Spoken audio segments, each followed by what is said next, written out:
AMN est un collectif international composé de scientifiques et médecins pluridisciplinaires. Le groupe s'est formé suite à la pandémie du Covid-19 pour offrir un espace de travail collaboratif et solidaire basé sur le partage et l'entraide entre médecins algériens des 4 coins du monde. Afin de partager nos échanges avec le plus grand nombre, nous lançons Allo Algérie Medical Network, des séquences courtes et claires pour aider nos confrères à la prise en charge clinique. Je suis Dr Nesrine Mahalzi, fondatrice et coordinatrice scientifique du collectif AMN. Je parle du Covid-19 avec Dr Rahima Sahqi, médecin spécialiste en médecine interne à l'EPH de Zeralda, wilaya d'Alger. Bonjour Dr Rahima Sahqi. Voulez-vous, s'il vous plaît, nous donner une visibilité sur les patients atteints de la Covid-19 que vous recevez au niveau de votre service? Bonjour Dr Nesrine, merci pour votre question. Alors, durant mon exercice au niveau de service de médecine interne qui est transformé en service de Covid depuis le début de l'épidémie, on est confronté le plus souvent à prendre en charge des patients âgés avec de multiples comorbidités. Chez ces patients, l'infection par le Covid-19 est particulièrement plus grave, nécessite une prise en charge adéquate et surtout globale. Bon, pour mieux vous expliquer, j'ai choisi de vous présenter ce cas clinique d'un patient qui a été hospitalisé à notre niveau. Il s'agit d'un homme âgé de 83 ans, diabétique de type 2 sous insuline, hypertendu, avec une insuffisance rénale chronique débutante, qui a été hospitalisé dans le cadre de l'urgence pour une détresse respiratoire sur une pneumopathie à Covid-19. Le patient présente une dyspnée de repos, une polypnée avec une saturation en oxygène à 50%. Une notion de fièvre, d'asthénie profonde, d'anorexie et une toux sèche ayant débuté une semaine avant son hospitalisation.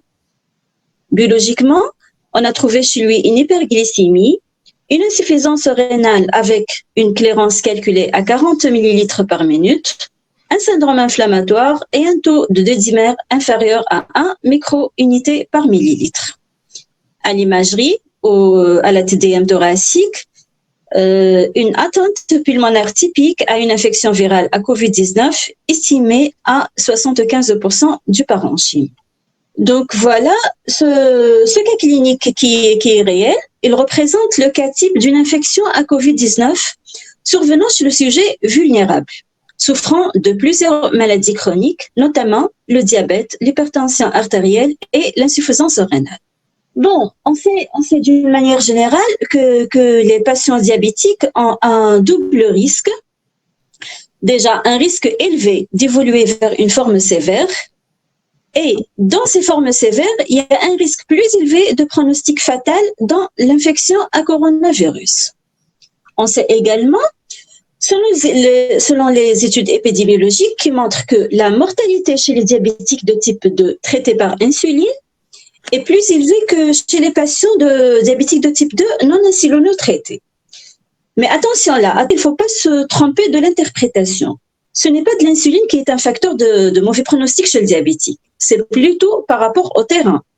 Donc, ces patients sont en général plus fragiles que les autres, souvent ayant des comorbidités, des antécédents cardiovasculaires, de multiples complications micro- et macro-angiopathiques.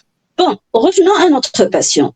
La prise en charge dans ce cas est, bien sûr, elle est urgente, car il représente 3 risques, à savoir, le risque à savoir la détresse respiratoire, bien sûr, qui peut aller jusqu'à l'arrêt respiratoire, l'infection elle-même, qui évolue dans un contexte d'hyperglycémie et qui risque d'être non contrôlée. Troisièmement, l'insuffisance rénale. Donc déjà, il a une insuffisance rénale chronique débutante et le risque là est de déshydratation et l'évolution vers une insuffisance rénale aiguë avec un risque de coma hyperosmolaire qui peut être favorisé par l'hyperglycémie, la fièvre et les apports hydriques insuffisants. Donc voilà, concernant la prise en charge, notre patient a été mis sous oxygénothérapie à fort débit, initialement par un masque simple. Mais la saturation en oxygène était insuffisante.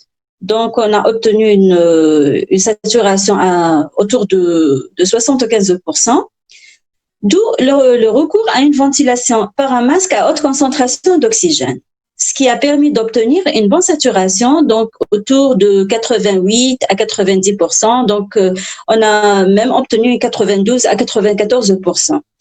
Et cela sans recours à un transfert en service de réanimation. Donc, la prise en charge a été faite au niveau de notre service de médecine interne. Donc, bien sûr, à côté du reste de traitement, à savoir une bonne réhydratation, une antibiothérapie à large spectre, par voie parentérale, la corticothérapie, l'anticoagulation, et bien sûr une intensification de l'insulinothérapie afin de maîtriser le grand déséquilibre de son diabète. Sans oublier bien sûr l'équilibre tensionnel et une surveillance de très près. L'évolution de notre malade était lentement favorable avec un sévrage progressif en oxygène. Voilà. Ah bah, très bien, merci beaucoup Dr Sahri pour cet exemple que vous avez pu vraiment nous détailler ici.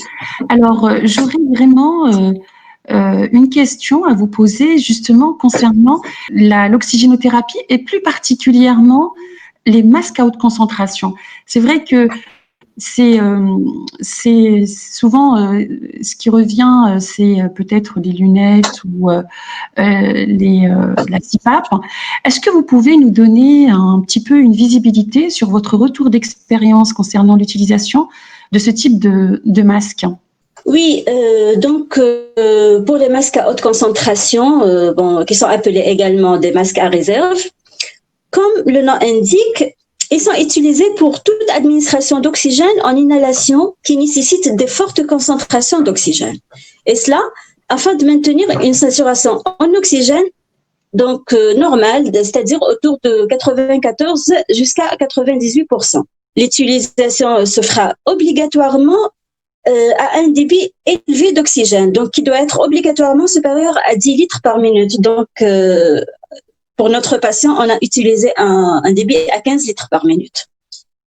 Bon, bien sûr, c'est un masque à usage unique. Il doit être éliminé dans un sac d'Astri après utilisation. Pour son efficacité dans la prise en charge des patients atteints de Covid, selon notre expérience dans le service, un masque à haute concentration nous permet de gagner de 10 jusqu'à 15% de saturation. Ça nous permet d'éviter le recours à des gestes de ventilation plus invasifs et bien sûr d'utiliser un matériel plus coûteux et moins disponible. Donc voilà, je peux ajouter à côté de son efficacité, donc sa sécurité. Donc voilà, l'oxygénothérapie par masque à haute concentration, elle est classée par le comité des infections nosocomiales du Québec à un risque peu probable de transmission d'aérosols infectieux. Voilà, donc vous pouvez par la suite trouver la référence de cette information. Merci beaucoup, vraiment, ces détails que vous nous avez apportés, notamment sur la question du risque d'aérosolisation qui revient souvent dans le contexte de la Covid-19. Merci beaucoup, Dr Sahri. Merci à vous, Dr Nesrine. Et je vous dis à une prochaine fois. Au revoir. Inch'Allah, au revoir.